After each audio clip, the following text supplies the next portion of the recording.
Dracula's back, baby! But not in the game you'd expect. That's right, y'all. The long-awaited Return to Castlevania DLC for indie darling Dead Cells is out now. Buff Boy Richter and Vamp Daddy Alucard need your help because Dracula has returned, castle and all. Whether you're a combat cross-wielding human, a pretty vampire boy, or a lump of cells inhabiting a corpse, you are not welcome in Dracula's abode. And he makes that pretty clear with the onslaught of minions that roam his gothic castle walls, as well as his best pal, Death. If you're listening to this review for confirmation that the coolest fuck looking Castlevania DLC is worth your hard-earned moonies, let me put you at ease.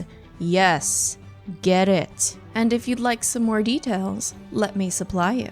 You get 2 new biomes within Dracula's mansion, although the path there isn't a clear shot. Instead, you'll have to follow instructions from Richter and Alucard the first time around to guide you to the next waypoint, where the world of Dead Cells and Castlevania converge, allowing you to hop on over and slay Dracula's undead butt. The 2 new biomes are Castle Outskirts and Dracula's Castle, with Master's Keep as the boss room with Dracula himself. These biomes are packed full of everything you love from the Castlevania series, with an apparent heavy emphasis on Symphony of the Night references. Werewolves, harpies, lion heads, and living suits of armor that have the same fucking attack where they throw arced axes at you that always seem to hit, even when you dodge.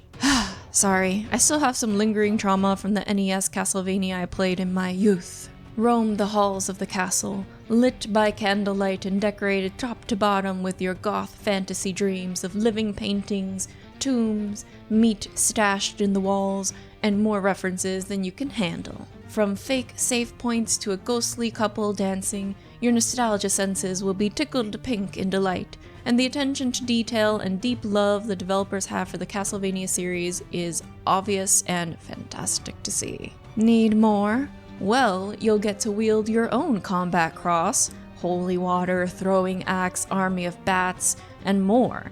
And you can even steal Alucard's sword and shield, which he will mention every time you see him in the prisoner's quarters that he can't seem to find it. You'll also meet a host of other familiar pixels as you traverse the Castlevania-specific biomes and routes. Shanoa takes the spot of the Collector, and you can rescue Maria from the castle, which nets you the best item to ever be put in a game, her cat, Byakko. That's right, y'all. You can fight with the fucking cat.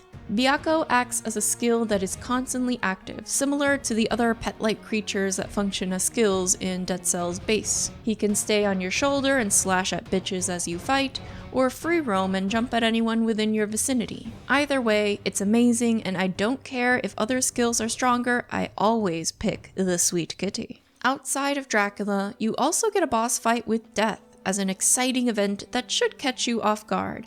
And included at the end is a cheeky reference from Alucard bemoaning the fact that their skills and weapons are taken after the battle with the Reaper, but we get to keep all our shit. Speaking of Alucard, he is looking as fine as ever in his majestic flowing golden locks. Richter looks good too, but he's kind of got this gym rat bod that isn't really my preference. And yes, this was information you needed to know. There's also a secret Richter mode that I never found, sadness is me, and you can unlock just about every outfit from the major characters of the Castlevania series. But I have to say that the part of the DLC I love the most, something that I don't often give much of a shit about in games, was the music.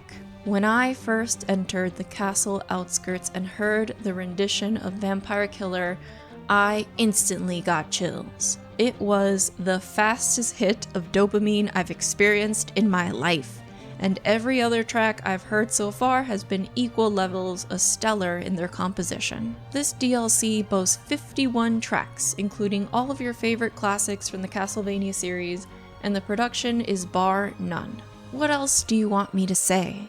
Dead Cells is a spectacular game that is a pleasure to play, with incredible combat, graphics, and secrets to uncover, rewarding you with every new playthrough. Add this Return to Castlevania DLC, and you'll be glued to your chair for hours on end. Dead Cells DLC Return to Castlevania is everything a Dead Cells fan and Castlevania fan could want out of it. So get your hands on this robust content expansion and enjoy slaying.